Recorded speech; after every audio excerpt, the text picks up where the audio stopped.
wajah dan tubuh indah yang dulu dipuja-puja, kini tiada lagi orang sudi menyentuhnya. Jadi santapan cacing tanah,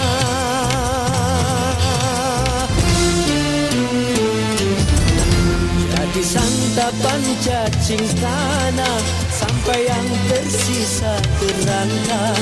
Begitulah suratan badan ke bumi dikembalikan.